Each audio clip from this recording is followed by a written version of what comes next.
So this is actually predominantly the science of attachment theory. What she's saying is really that I really want to chase something. And when I catch it, I'm not as excited, right? Because she said, I really want to be in a relationship. I derive all my sense of value from it. But the moment I'm in the relationship, I don't feel excited by it anymore. So it's not really the relationship that she's looking for, but it's the chase. Now, what does a chase represent to us? Think about it. What does a chase mean? It gets my, what did we talk about before? It gets my adrenaline pumping. So it makes me feel, yeah, it makes me feel like I'm super excited. This is where I need to be. This is what my body wants. So somatically, I am addicted to that feeling of the high of running behind something and getting it. Not the feeling of once I have it, but getting it. That moment of when I attain it. So that's what my body somatically is used to. What our body is used to right now is the chase. It's used to the adrenaline rush that comes from wanting to attain something, right? Now, that's somatically. So that's in the body. This is like reverse engineering yourself. So when you find yourself super excited by something, and especially if that is a partner or a relationship and a chase, what you need to do is that's when you intentionally need to regulate. Because we talked about how some level of adrenaline is good for relationships, blah, blah, blah, but yours is really high. And you're not the only one, by the way. I'm just using you as an example. A lot of us get in that space. So calming that down through regulation now tells your body, yo, yo, yo, we ain't fucking with this level of adrenaline no more. We're bringing this down. This is not good for us. So especially when you find yourself in the chase, you need to hold back. You need to step into a little more commitment to the self, a little more discipline, a little more self-regulation, because that allows you to stay grounded within you. Now, the second thing, so we talked about the soma, and that's the reason why I bring up the body first is because that's a pragmatic and practical way of looking at how am I reacting. It's the physical. Now we're going to go into the mind, which is the psycho aspect. So we're like, okay, why is it that I enjoy the chase so much? Why is it that the fighting for it is so much? Why is it that the run is so much? When you were younger, and you can pick either parent, I think I know which one it would likely be based on just the work that we do. Did you have to really work to get love in your life, to be noticed, to get love in your life?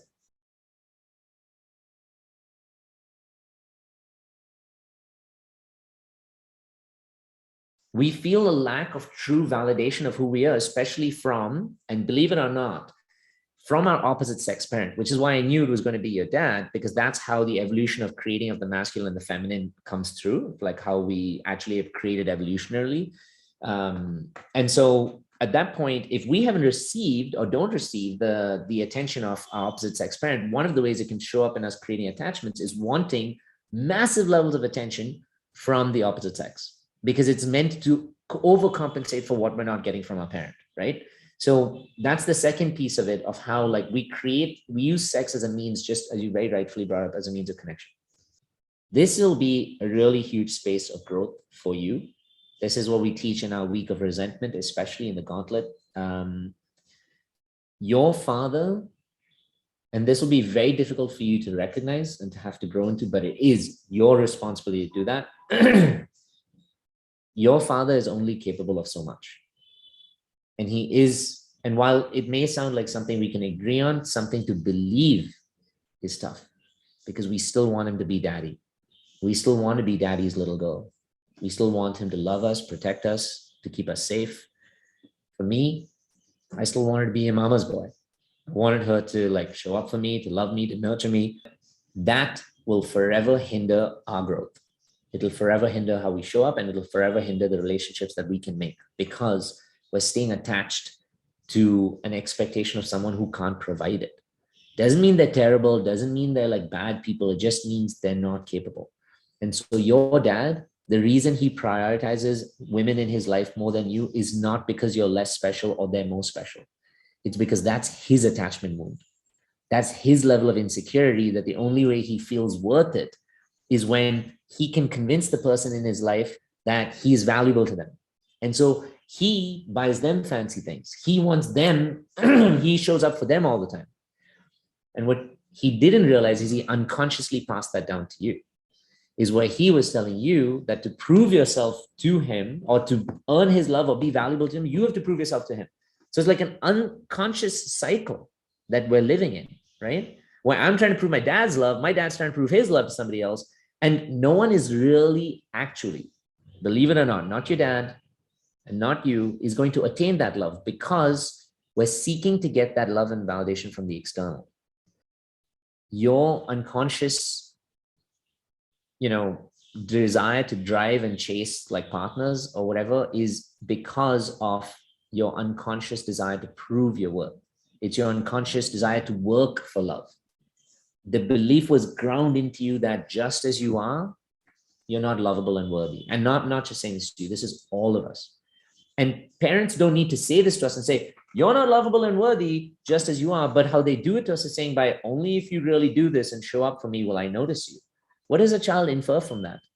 That if you're not willing to recognize me, pay attention to me, show up for my music events, do this and stuff just as I am, then maybe that's showing me you either don't enjoy any of these things, you don't enjoy me doing any of these things, you don't see me doing any of these things.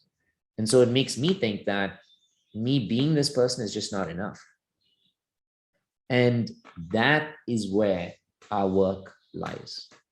Because once we work on that, we're able to not just, you remember I intentionally took you on this journey of these things backwards. Once we start working on this is the core wound. You start depending on your dad for his validation much less. You start now depending on your dad to show up differently for you much less, because you're like, I'm no longer attached to your validation and the way you show up, dad. Third, you start connecting with sex very differently, because now sex is not a means of validation. It's a means of heightening a connection that's already created. So how you create connection now starts to become very differently, because you start to say, I am more than just my body. I'm more than just, the sex that I can provide or the connection that I can have. I'm a smart, beautiful, intelligent, capable, magnificent. You don't have to go to extremes. You can just be pick any of the adjectives. I'm funny, creative, all of those things. And so you're like, why the fuck should I have to connect with someone if they don't first see this first? And then that starts to be your means of how you connect with people. And then sex is just truly just a magical experience to highlight all of that. And so one by one, all the other things start get taken care of, but it starts at the core of that space saying, I am lovable just as I motherfucking am. But that is what you need to prioritize and focus on. Don't focus on your dad. Don't focus on the sex. Don't focus on the chase. Those things you need to, when they happen, like I said, you need to pull back. You need to then kind of cut them off in the present and be disciplined in the present moment and say, no, I'm focusing on something else in the past, but while this comes up, I'm cutting it off. But go back to those moments of your focus. Go back to those moments when, hey, daddy, look at this. What do you think? And when daddy didn't notice, didn't pick up, and didn't love baby Amber, instead visualize you looking at baby Amber, picking her up and saying, wow, tell me more about this. What does this thing do? How do you like this little music thing? What should we do together? When's your next performance? As you visualize going back and doing that, you're now reprogramming your brain to believe that I am worthy to show up because I'm showing up for myself. In the present moment, then we start showing up for ourselves so much more different. We start to become more committed, more disciplined. We're able to do our work and even connect in relationships in a more efficient manner around quality. And all of that plays a huge part in how we grow and then seek future relationships. And that is where we are all stuck, is that we want it from the one person who just won't give it to us. And that's what leads us here. And that is actually our biggest lesson, is to say, if you can now give it to yourself in spite of wanting it from that one person who's never going to give it to you, then you will always have the love.